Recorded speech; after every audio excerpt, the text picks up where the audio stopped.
Friends எல்லாருக்கும் வணக்கம். நம்ம இன்னைக்கு என்ன பார்க்க போறோம் அப்படின்னா, இப்புள்ள குழந்தைகளுக்கு தண்ணி குடிக்க கூட சொல்லி கொடுக்க வேண்டியதா இருக்குதுங்க.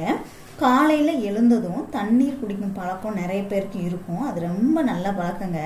காலையில எழுந்ததும் தண்ணீர் குடிக்கிறதுனால நம்ம வயிற்றுல பல நல்ல விஷயங்கள் நடைபெறுதுங்க. அது என்ன அப்படின்னு தான் நம்ம இன்னைக்கு பார்ப்போம். காலையில எழுந்ததும் தண்ணீர் குடிக்கிறது ரொம்பவே நல்லதுங்க. இந்த பழக்கம் இல்லை அப்படின்னா அதை பழகிக்கோங்க. உடல் உறுப்புகள் எல்லாமே நன்றாக செயல்பட ஆரம்பிக்கும். ஏன் அப்படின்னா, நைட்டு தூங்க போகும்போது பெரும்பாலும் தண்ணீர் குடிக்க மாட்டோம். அதனால நம்ம உடம்பு கொஞ்சம் சோர்வாக இருக்கும்.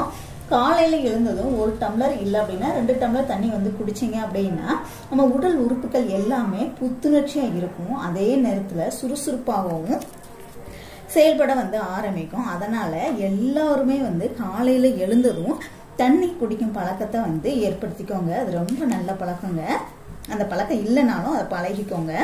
தண்ணி குடிக்கும்போது நின்றுட்டே குடிக்கிறதை விடையும் உட்கார்ந்துட்டு குடிக்கிறது ரொம்ப நல்லதுங்க. தண்ணியை நின்றுக்கிட்டு குடிக்கும்போது சிறுநீரகத்துல பாதிப்பை ஏற்படுத்துற அதிக வாய்ப்புகள் இருக்குதுங்க. அதே மாதிரி கீழ்வாதம் ஏற்படவும் வாய்ப்புகள் அதிகம். நரம்புகளிலும் ஒரு விதமான பதட்டம் உண்டாகும். நரம்பு சம்பந்தமான பாதிப்புகள் வரவும் வாய்ப்புகள் இருக்குதுங்க. ஸோ தண்ணி குடிக்கும்போது நின்றுக்கிட்டு குடிக்காதீங்க, உட்கார்ந்துக்கிட்டு குடிக்க பழகிக்கோங்க. அதே மாதிரி தண்ணி குடிக்கும்போது பிளாஸ்டிக் டம்ளர்ல நீங்க குடிக்காதீங்க, சில்வர் டம்ளர்ல குடிக்க பழகிக்கோங்க. பிளாஸ்டிக் பார்த்தீங்கன்னா நம்ம உடம்புல நச்சுக்களை அதிகப்படுத்தும். நிறைய பேர் பார்த்தீங்க அப்படின்னா டீசென்ட் அப்படின்ற பேர்ல அண்ணாக குடிப்பாங்க தண்ணி. ஆனா அது தவறுங்க. தண்ணி வாயில பட்டு உமிழ்நீரோடு சேர்த்து குடிக்கும் போதுதான் தண்ணியில் உள்ள ஆக்சிஜன் பார்த்தீங்கன்னா நம்ம ரத்தத்துல கலக்கும். மற்ற ரத்த உறுப்புகளுக்கும் போய் இந்த தண்ணியை சேர்க்குங்க. அண்ணாக்க குடிச்சோம் அப்படின்னா தண்ணியில் உள்ள ஆக்சிஜன் நமக்கு கிடைக்காம போயிருங்க. நம்ம உடம்புக்கு மோசமான விளைவுகளை உண்டு பண்ணும். அதனால தண்ணி குடிக்கும்போது வாய் படுற மாதிரி வாயில வச்சு குடிங்க. அப்பதான் முழுமையான பலன் உங்களுக்கு கிடைக்குங்க. சில சாப்பிடும்போது நிறைய தண்ணி குடிப்பாங்க. தண்ணி குடிக்கும்போது நிறைய சாப்பிட முடியாது. அது போக செரிமான கோளாறுகளை உண்டு பண்ணிடும். சாப்பிடும்போது காரமா இருந்தா மட்டும் கொஞ்சம் தண்ணி குடிங்க. நம்ம சாப்பிட்ட உணவுகளோட ஊட்டச்சத்துக்கள் முழுமையா கிடைக்கணும் அப்படின்னா சாப்பிடும்போது நிறைய தண்ணி குடிக்க கூடாதுங்க. சாப்பிட்டதுக்கு அப்புறமா 20 நிமிஷம் கழிச்சு நீங்க தண்ணி குடிக்கலாம். இந்த மாதிரி தண்ணி குடிச்சாதான் நம்ம சாப்பிட்ட உணவு அந்த உணவோட ஊட்டச்சத்துக்கள் முழுமையா நமக்கு கிடைக்குங்க. சாப்பிட்றதுக்கு 10 நிமிஷத்துக்கு முன்னாடி தண்ணி குடிச்சிட்டு சாப்பிட்டீங்க அப்படின்னா ரொம்பவே நல்லதுங்க. எப்பவும் சோர்வா இருக்கிற மாதிரி உங்களுக்கு நீங்க நினைக்கீங்களோ, எப்பெல்லாம் சோர்வா இருக்குது அப்படின்னு நீங்க நினைக்கீங்களோ அப்பெல்லாம் 1 டம்ளர் தண்ணி குடிங்க, சரியாயிருங்க. அதே மாதிரி பார்த்தீங்கன்னா நம்ம மூளையில 75% தண்ணி தாங்க நிறைஞ்சிருக்கு. அதனால சோர்வா இருக்கும்போது தண்ணி குடிச்சிங்க அப்படின்னா புத்துணர்ச்சி ஆயிருவீங்க.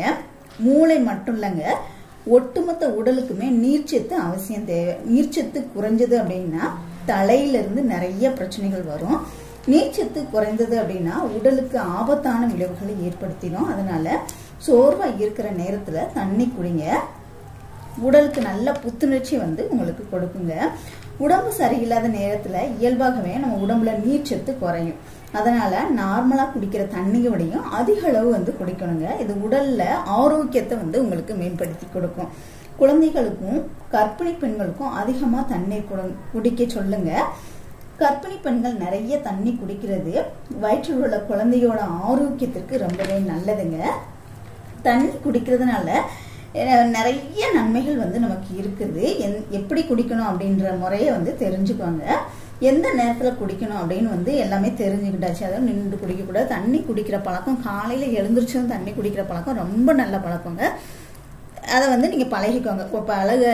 அப்படி பழக்கம் இல்லை அப்படின்னா பழகிக்கோங்க, ரொம்ப நல்லது. ட்ரை பண்ணி பாருங்க. வீடியோ பிடிச்சிருந்துச்சுன்னா லைக் பண்ணுங்க, ஷேர் பண்ணுங்க, கமெண்ட் பண்ணுங்க. மறக்காம சேனலை சப்ஸ்கிரைப் பண்ணிக்கோங்க. கூடவே பெல் சிம்பலையும் கிளிக் பண்ணிக்கோங்க. தேங்க்யூ.